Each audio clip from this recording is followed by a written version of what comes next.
सादो ऐसा चाहिए जैसा सूप सुबाय, सार सार को गए रहे थोता दे उड़ाए।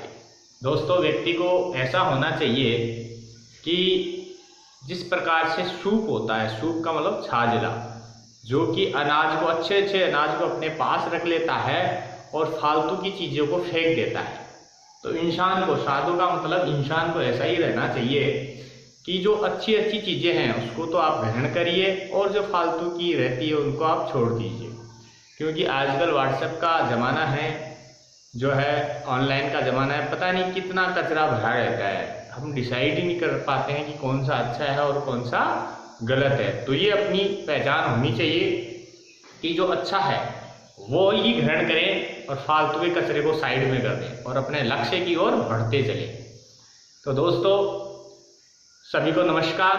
मैं आपका दोस्त सुरेश कुमावत आप सभी का स्वागत करता हूं। और जो आज के जो मैं टॉपिक लेके आया हूं, बड़े शानदार टॉपिक है, राजस्थान के प्रमुख लोक गायन शैलियाँ। दोस्तों, बता दूं आपको, ये लोक गायन शैलियाँ हैं, ये जो अपना मरुस्थलीय क्षेत्र है, बाड़मेर, बीकानेर, जोधपुर और जैसलमेर, ये 4 जिलों के अंतर्गत ये 3 प्रमुख शैलियों का जो है, इसके अंतर्गत ये जो मानी जाती हैं 3 प्रमुख शैलियाँ, मांड गायकी, मांगणियार गायकी और लंगा गायकी, ये 3 प्रमुख शैलियाँ हैं। इनका क्षेत्र मैंने बताया आपको पश्चिमी मरुस्थलीय क्षेत्र हैं और इनके कुछ लोक कलाकार भी हैं जिनकी अपन चर्चा करेंगे। और दूसरा जो टॉपिक है मेरा वो है राजस्थान के प्रमुख संगीत घराने। तो संगीत घराने के अंतर्गत आपको पता है जयपुर घराना प्रमुख है और भी घराने हैं, मेवात घराना है, और जो है इस प्रकार से अपन टॉपिक वाइज चर्चा करेंगे। तो दोस्तों, अपन बात करते हैं पहले राजस्थान के प्रमुख लोक गायन शैलियों की। तो शैलियों के अंतर्गत पहली शैली जो है वो मांड गायकी गायन शैली है। दोस्तों, मांड गायकी के अंतर्गत प्रमुख क्षेत्र जो है इसके 2 है, जैसलमेर और बीकानेर। इसके अंतर्गत जो इसके प्रमुख कलाकार रहे हैं, स्वर्गीय हाजन अल्लाह जिलाबाई, ये बीकानेर की रहने वाली थी, और स्वर्गीय गौरी देवी, ये बड़ी फेमस हैं, 2 है गौरी देवी, एक स्वर्गीय हैं और एक जीवित भी हैं।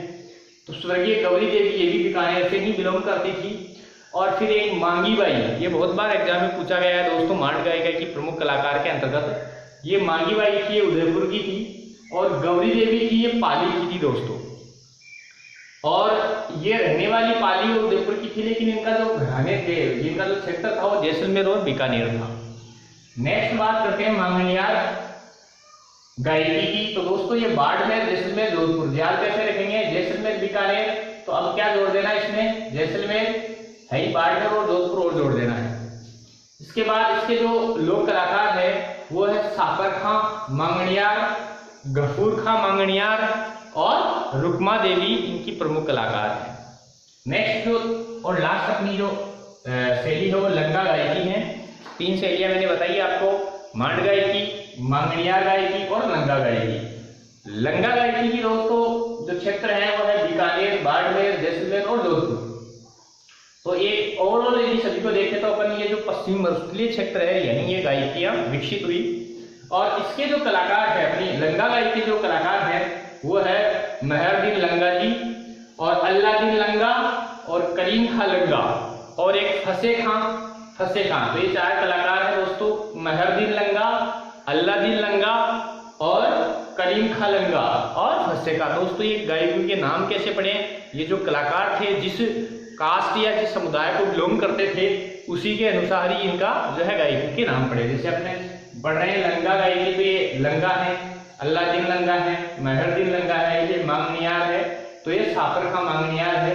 तो इस प्रकार से इनके नाम पड़े। अब बात कर लेते हैं दोस्तों राजस्थान के प्रमुख संगीत घरानों की। तो संगीत घरानों में ज्यादातर ये जयपुर घराना पूछा जाता है। जयपुर घराना है, इसके जो प्रमुख प्रवर्तक हैं मनरंगा, जिसको भूपत खां भी कहा जाता है दोस्तों, बहुत बार भूपत खां पूछा गया है एग्जाम में। और दूसरा जो घराना है वो सेनिया घराना है, और सेनिया घराना के जो प्रवर्तक हैं वो तानसेन के पुत्र सूरत सेन को माना जाता है।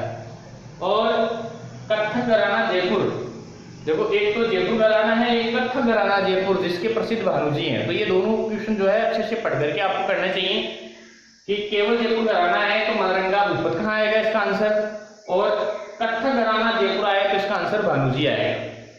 फिर बात करते हैं दोस्तों अगला डागर घराने की। तो डागर घराने के जो प्रवर्तक हैं वो बहराम खां डागर ने, रंगीला घराना है वो रमजान खां और मियां रंगीला, रमजान खां और मियां रंगीले इसके प्रवर्तक हैं। मेवाती घराने की बात करते हैं तो उस्ताद घग्गे और नजीर खां दो प्रमुख इसके प्रवर्तक माने जाते हैं।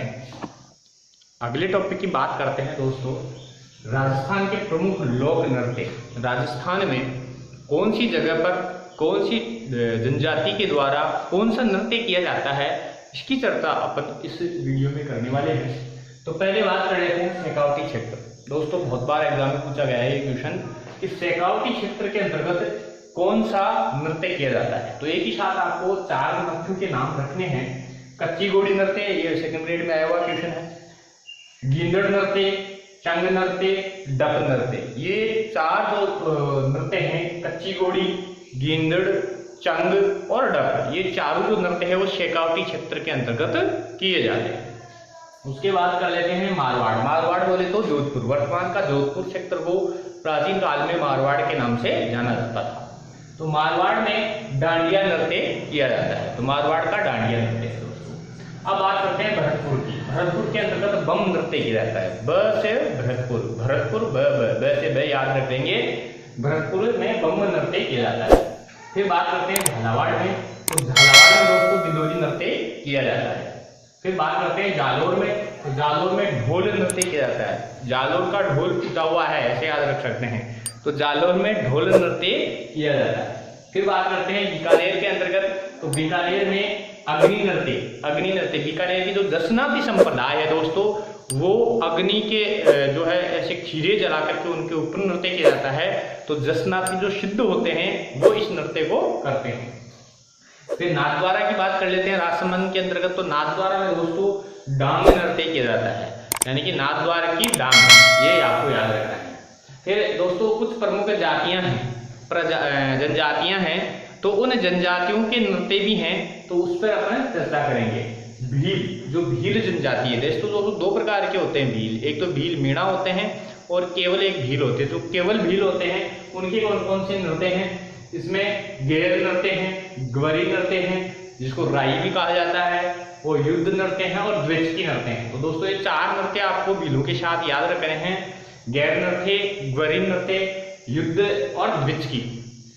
फिर बात करते हैं ग्रासियों की। तो ग्रासिया कौन कौन से जो है नृत्य करते हैं, वो है वालर नृत्य, कूद नृत्य, लूर नृत्य, मांदल नृत्य और ज्वारा नृत्य और मोरियो नृत्य। तो दोस्तों ये जो है इनका 6 नृत्य हैं। वालर, कूद नृत्य, लूर नृत्य, मांदल नृत्य, ज्वारा नृत्य और मोरियो नृत्य।